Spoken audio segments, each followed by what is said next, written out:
큰 은혜가 함께하는 우리 복된 성일 되기를 축복합니다.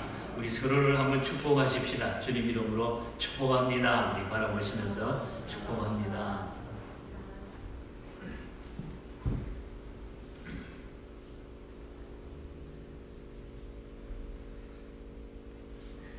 지난번 그 새벽기도 때 우리 신명기를 계속 설교하다가 이 신명기 이 부분에 와서 참 하나님이 우리를 얼마나 사랑하시고 책임져 주시는가, 참 위로가 되는 부분이 바로 신명기 마지막 부분이었습니다.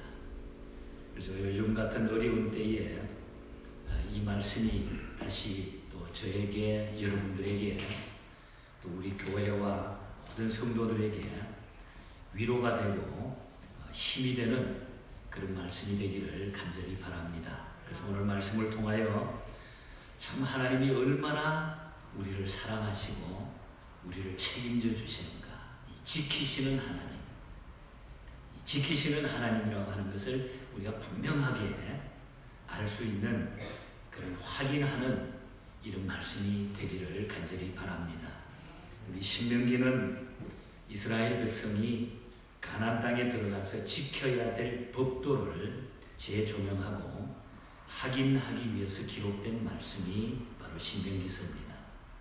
다시 말하면은 애국을 떠나서 광야를 횡단하고 있던 이스라엘 백성에게 주신 신앙생활과 지침서라고 하는 그런 말입니다.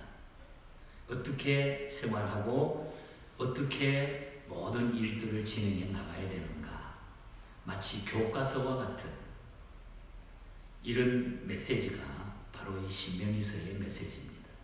그 가운데 신명기 32장에서 34장은 신명기의 결론 부분이 됩니다. 신명기의 결론 부분은 두 가지로 요약이 됩니다. 하나는 하나님이 어떤 분이신가를 설명하고 있는 것이고, 또 다른 하나는 모세가 죽기 전에 각 지파를 축복하는 그런 이야기입니다. 이것이 결론의 메시지입니다. 본문이 말하는 하나님은 한마디로 지키시는 하나님이다, 그 말이에요.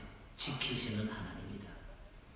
구체적으로 하나님의 지켜주심을 우리가 한번 살펴보도록 하겠습니다. 말씀드린 대로 이 말씀이 큰 위로와 힘이 되기를 간절히 바랍니다. 첫 번째로 생각할 것은 열악한 환경과 위기에서 하나님은 우리를 지켜주신다 그랬어요. 열악한 환경, 그 위기에서 하나님이 우리를 지켜주신다. 10절 말씀을 보면은 여호와께서 그를 황무지에서 짐승의 부르짖는 광야에서 만나시고, 이렇게 말씀하고 있습니다. 이스라엘 백성이 통과했던 이 광야는 사람이 거쳐하거나 통과하기가 매우 힘든 곳이었습니다. 일교차가 커서 낮에는 일사병으로 쓰러질 만큼 폭염이 계속되다가 또 밤이 되면은 추위가 몰아닥칩니다. 마실 물이 없어서 목말라 죽기 십상이었고, 또 독사와 맹수들이 들끓기 때문에 언제 기습을 받을지 예측 불허의 그런 곳이 바로 이 광야였습니다. 거기다가 먹을 것을 구한다고 하는 것은 하늘의 별을 따는 만큼 어렵고 부담스러웠던 것입니다. 오늘 본문은 그것을 황무지 짐승이 부르짖는 광야라 이렇게 표현하고 있습니다. 그런데 성경을 보면은 그토록 열악하고 위험천만한 광야를 횡단했던 이스라엘 민족이 단 한 명도 목말라 죽었거나 일사병으로 죽었거나 배고파 죽었거나 추위에 얼어 죽었거나 맹수에 물려 죽은 일이 없었다는 것입니다.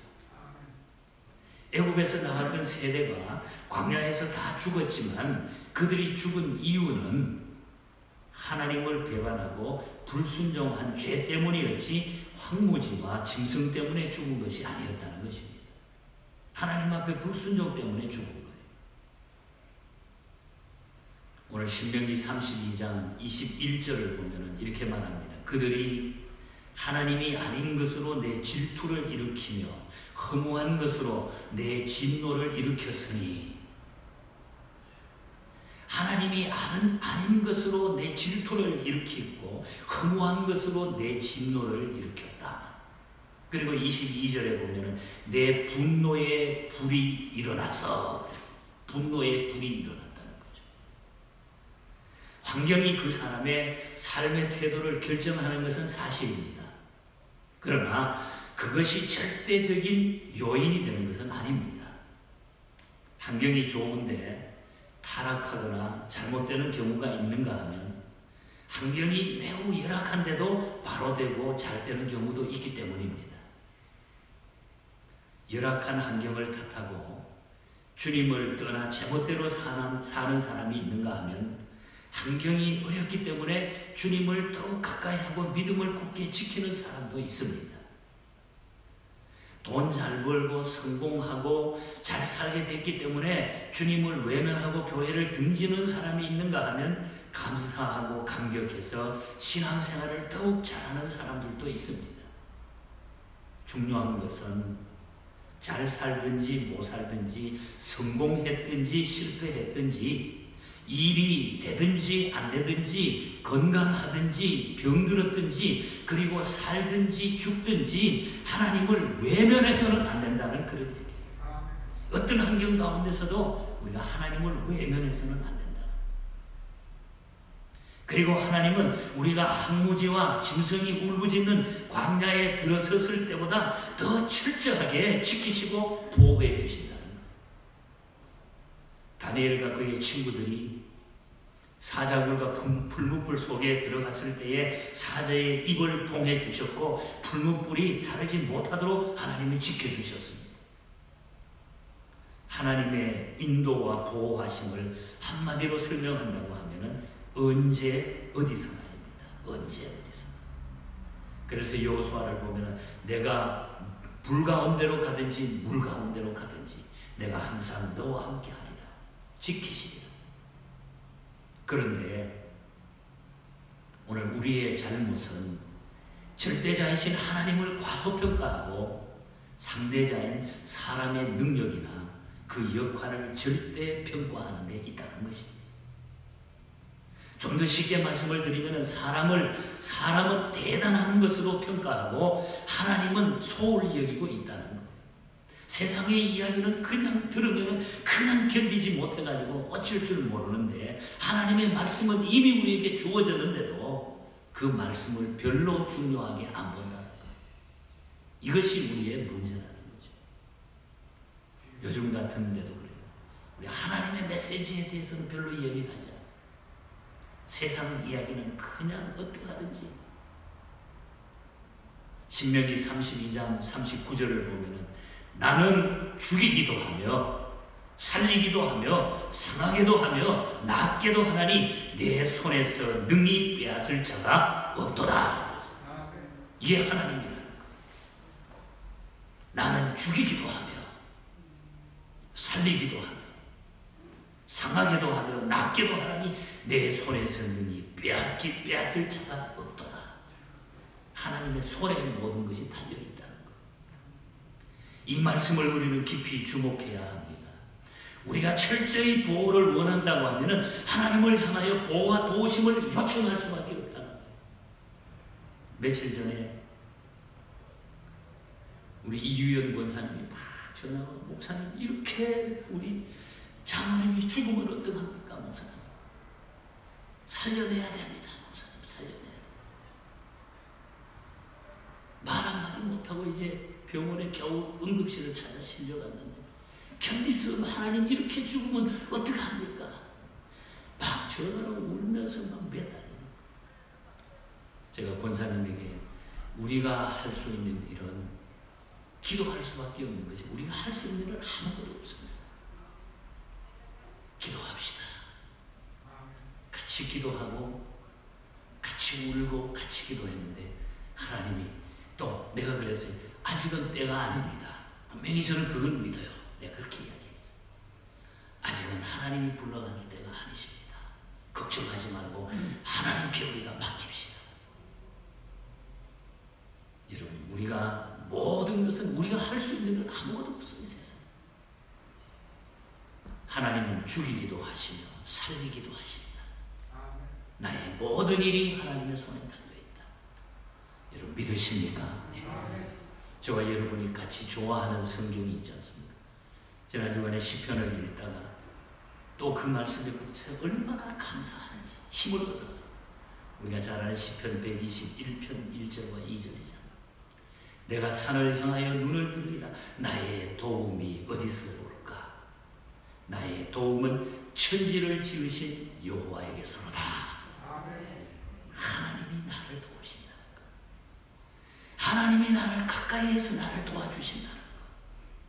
열악한 환경과 위기에서 하나님은 나를 도우시고 지켜주신다. 믿으시기를 축복합니다, 여러분. 그래서 여러분이 아무리 이 시대가 변하고 어떤 일이 우리 앞에 놓여도 세상은 언제나 그래왔습니다. 중요한 것은 모든 것은 하나님의 손에 달려있다는 것입니다. 그분을 의지할 수 있기를 축복합니다. 지키시는 하나님. 그러니까 우리가 힘이 있을 수밖에 없죠. 그 하나님이 나를 지켜주신다. 두 번째로는 왜 지키십니까? 왜 지키시느냐는 거예요.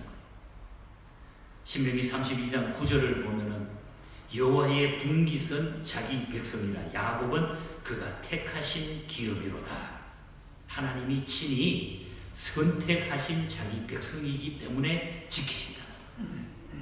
내 거기 때문에, 내 백성이기 때문에, 내 자녀이기 때문에, 성도이기 때문에 하나님은 지키신다.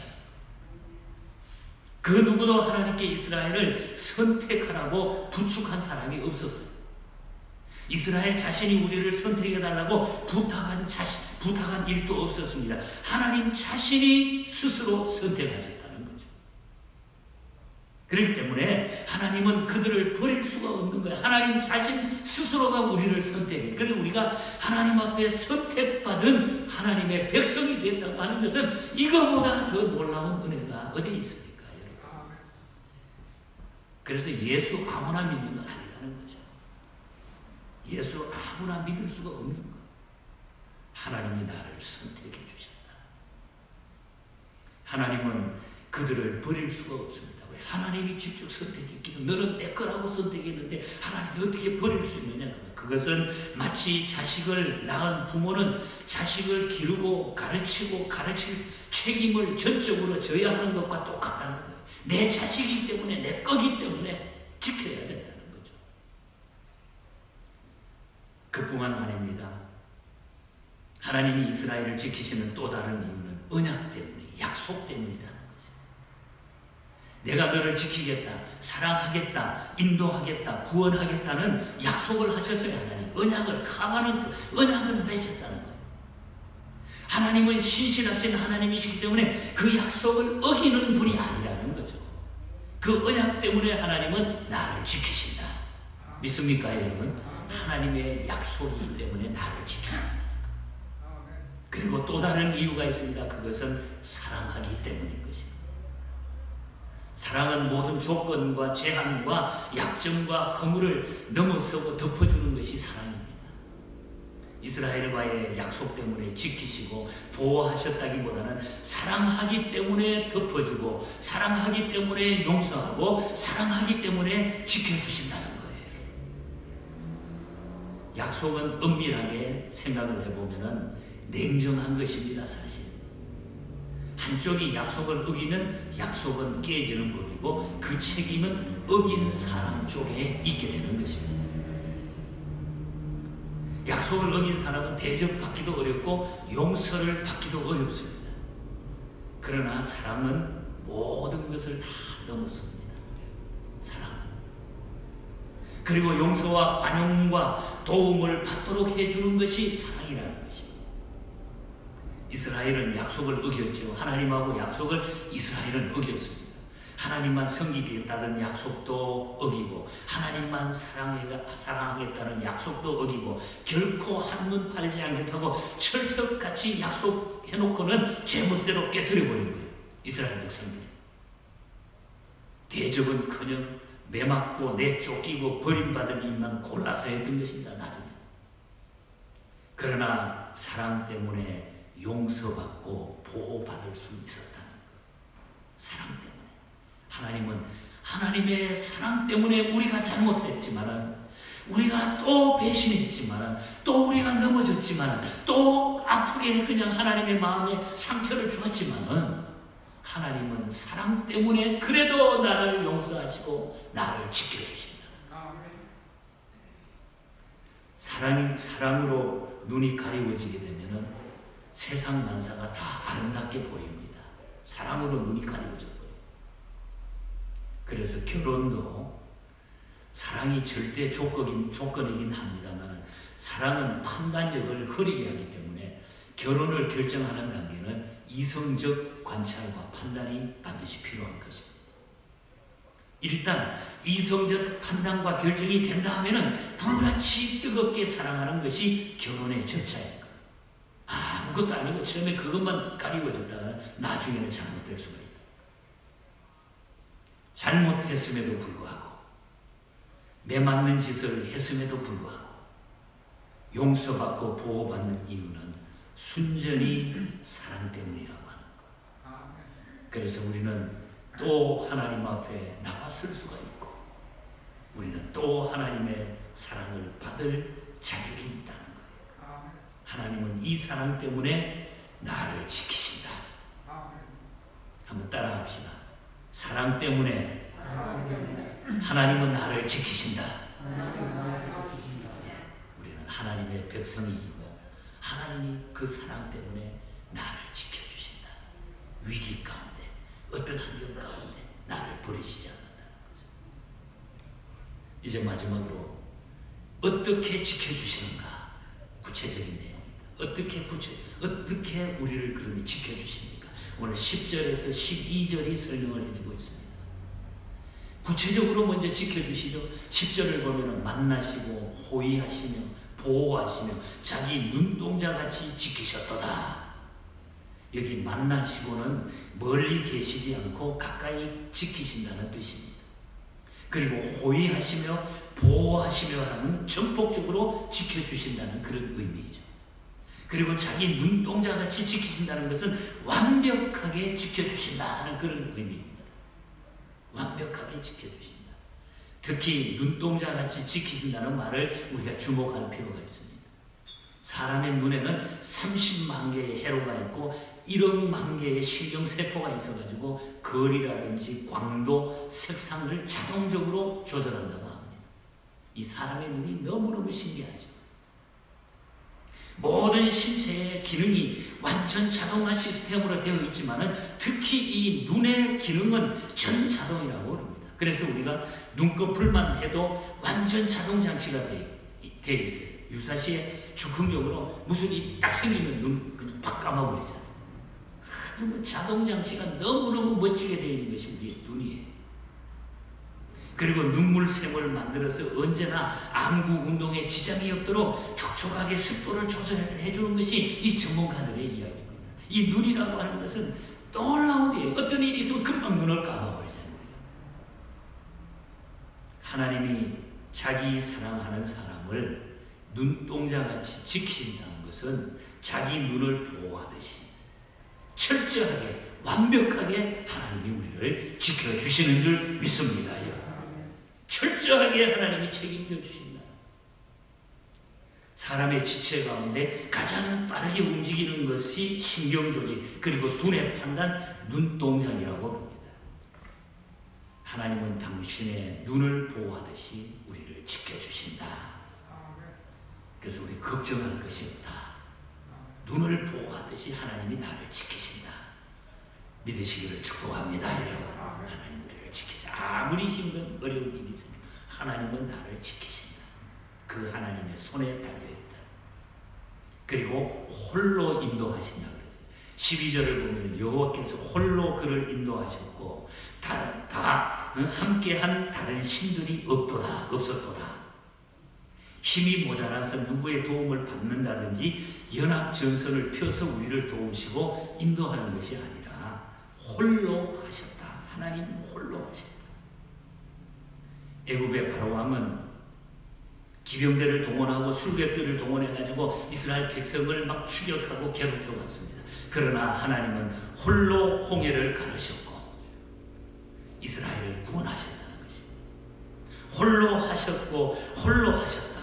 홀로 하셔도 무엇이나 가능하기 때문에 우리 하나님은 홀로 모든 것들을 하셨다는 거예요. 그런데 중요한 것은 이스라엘을 인도하시는 방법입니다. 11절에 보면은 독수리가 자기의 보금자리를 어지럽게 하며 자기 새끼 위에 너풀거리며 그의 날개를 펴서 새끼를 받으며 그의 날개 위에 그것을 엎는 것 같이 했다. 그렇게 말하고 있습니다. 짤막한 한 구절 속에 독수리 훈련 방법이 소개되고 있습니다. 독수리가 새 중의 왕이 되는 것은 가혹한 훈련 때문에 독수리가 새 중의 왕이 되는 것입니다. 알에서 금방 나온 독수리 새끼는 병아리나 꿩새끼와 다를 바가 없어요. 처음에는. 그러나 철저한 훈련을 통해 가지고 새의 왕이 된다는 것입니다. 어미 독수리는 둥지 안에 새끼들에게 먹이를 줍니다. 그것은 어미의 보호 능력입니다. 본능입니다. 그러나 보호만 하는 것이 아닙니다. 둥지를 흔들어 가지고 새끼를 막 떨어뜨립니다. 위기를 느낀 새끼들이 몸부림을 치며 둥지 안에 머물려고 하면 날개를 막 너풀너풀거리면서 그 새끼를 밀어내가지고 떨어뜨립니다. 둥지에서 떨어진 새끼가 땅을 향해 막 떨어질 무렵에 어미는 다시 내려가서 받아서 둥지로 그것을 옮겨놓습니다. 그 위기가. 그리고 그 일을 반복해서 훈련을 시키는 겁니다. 그 뜻을 모르는 다른 새들이 그 모습을 지켜보았다고 하면 어미 독수리가 심술이 났다든지 정신이 돌았다고 수군거렸을지도 모릅니다. 왜 저딴 짓을 하는가 하고. 그러나 그것은 독수리의 강한 훈련 방법입니다. 하나님은 그런 방법으로 이스라엘을 훈련하셨고 오늘 우리를 훈련하시는 것입니다. 의사들은 그런 이야기를 합니다. 현대인들이 건강을 유지하기 위해서 하루 10,000보를 걸어라 그런 이야기를 해주죠. 그래서 요즘도 열심히 걷고 있죠. 여러분. 우리 집사람도 보면 내가 존경해. 아침 저녁으로 1시간씩 나가 걸어. 18,000보 오는 날은 이렇게 걷고 자랑을 전화기 들고 어떤데 지겹지도 않나 속으로 내가 그러는데 그러니까 건강하더라. 그래야 하체가 튼튼해지고 신진대사가 잘 된다고 전문의들은 이야기합니다. 그것은 바로 자기 신체를 단련하고 훈련하라는 것. 하나님은 홀로 한 분이십니다. 여러분. 영광도 홀로 받으십니다. 축복도 홀로 하십니다. 지키시고 힘을 주시는 것도 하나님은 홀로 하십니다. 인생 살고 신앙생활을 해나가는 동안에 우리는 보금자리가 흔들릴 수가 있어요. 둥지에서 떨어지는 아픔과 고통이 있을 수가 있습니다. 왜 없겠습니까? 그러나 이것은 파멸이 아니에요. 그리고 종점도 아닙니다.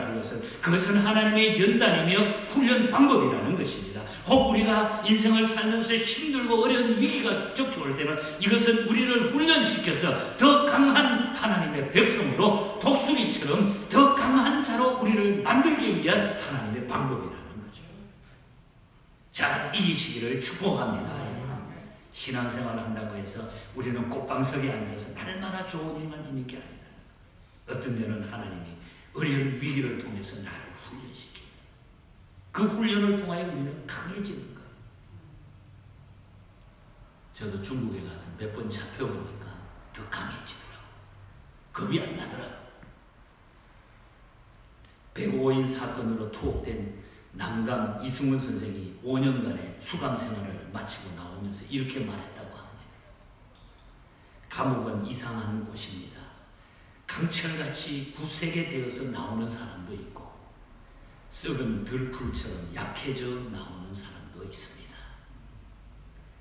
여러분, 하나님은 온실의 햇조리처럼 온실의 하초처럼 우리를 인도하고 보호하시는 분이 아니십니다. 독수리가 새끼를 훈련하듯 지휘관이 병사를 훈련하듯 감독이 선수를 훈련하듯 하신다는 것입니다. 거기에 합격하면 강한 독수리가 되고, 강한 병사가 되고, 강한 선수가 되는 것입니다. 오늘 나를 지키시고 나를 인도하시고 나를 붙잡아 주시고 훈련해 주시는 하나님께 감사할 수 있기를 축복합니다. 그리고 그의 인도와 보호를 따르시기를 축복합니다. 하나님이 나를 인도해 주시고 나를 보호하시고 그리고 나를 따라오도록 인도해 주신다는 것, 이걸 우리가 확신하고 나가야 된다는 것입니다.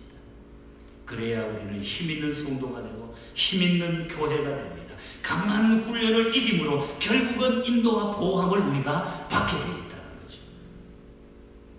저는 이 어려울 때 우리 성도들 한 사람 한 사람이 이 강훈을 통해서 하나님 앞에 인정받고 힘있는 주의 백성이 되기를 간절히 바랍니다. 어려울 때마다 불렀던 제가 좋아하는 애창하는 찬송가가 있습니다. 힘들고 어려울 때마다 늘 저는 혼자 부릅니다. 중국 선교하면서도 어려웠을 때 이 찬송을 많이 불렀습니다. 마르틴 목사님이라고 하는 분이 계십니다. 케비나 마르틴, 사모님은 케비나 마르틴입니다. 이 사모님과 남편 두 사람이 아주 은혜스러운 목회를 하고 있었을 때입니다. 하루는 이 목사님이 이제 주일날 설교하러 가야 됩니다. 그것도 아주 중요한 부흥 집회의 설교입니다. 그런데 자기 와이프 케비나 마르틴이 열이 풀풀 나고 아파서 도저히 목사님이 집을 비우고 갈 수 없는 입장입니다. 걱정하고 염려하면서 어쩔 줄 모르고 이제 못 가겠다고 하는 소식을 전할 찰나에 어린 아들이 그 옆에서 이런 이야기를 해줍니다. 아빠, 하나님께서 아빠가 설교하기를 원하신다면 아빠가 없는 동안 하나님께서 친히 엄마를 돌보지 않겠습니까? 아들이 그 이야기를 합니다. 그때 이 이야기를 들은 이 두 부부는 이 말에 감동을 받고 목사 부부는 이 시와 곡을, 이 찬송을 만들게 됩니다. 원래 원곡은 God will take care of you라고 하는, 하나님께서 돌보아 주실 것이다 하는 이런 제목의 찬송입니다. 우리 찬송가에는 주 너를 지키리, 주 너를 지키리. 1절 가사에 보면은 너 근심 걱정 말아라, 주 너를 지키리. 주 날개 밑에 거하라, 주 너를 지키리. 어려워 낙심될 때에 주 너를 지키리. 위험한 일을 당할 때에 주 너를 지키리. 4절 가사에 보면 어려운 시험 당해도 주 너를 지키리. 구주의 품에 거하라, 주 너를 지키리. 주 너를 지키리. 아무 때나 어디서나 주 너를 지키리. 늘 지켜 주시리. 하나님은 나를 지키시는 분입니다. 우리를 지키시는 하나님입니다. 오늘 이 위로를 받으시고 남은 생에 지키시는 하나님의 인도 따라 승리하는 능력 있는 힘 있는 성도와 교회가 되기를 주님 이름으로 간절히 축복합니다. 하나님 아버지 감사합니다. 하나님은 우리를 지켜주십니다. 인도해 주십니다. 어느 때는 더 강하게 만들기 위하여 독수리 어미가 새끼를 훈련하듯이 우리를 어려움 속에서도 우리를 구원하시고 훈련하셔서 하나님의 자녀로 인도하여 주시는 줄 믿습니다. 저희들이 이 놀라운 하나님의 은혜와 사랑을 기억하며 이 어려운 때에 낙심치 아니하며 지키시는 하나님을 향하여 늘 순종하며 나가는 믿음 있는, 쉼 있는, 능력 있는 교회와 성도가 되게 하여 주시옵소서. 어떤 환경도 우리가 원망하지 아니하고 모든 것은 하나님의 손에 달려있음을 믿고 기도하며 주님을 바라보게 하여 주시옵소서. 이 소망 잃지 않게 하여 주시옵소서. 우리 모든 성도들 약한 부분들 주여 치료하여 주시고 능력으로 함께 하시고 모든 것을 회복하여 주시옵소서. 이제 이 팬데믹 기간도 속히 지나가게 하시고 회복되게 해주셔서 마음껏 이 지구촌의 모든 성도들이, 교회들이 더 큰 능력으로 주님의 영광을 돌려드리게 하여 주시옵소서. 거룩하신 예수님 이름으로 기도하옵나이다.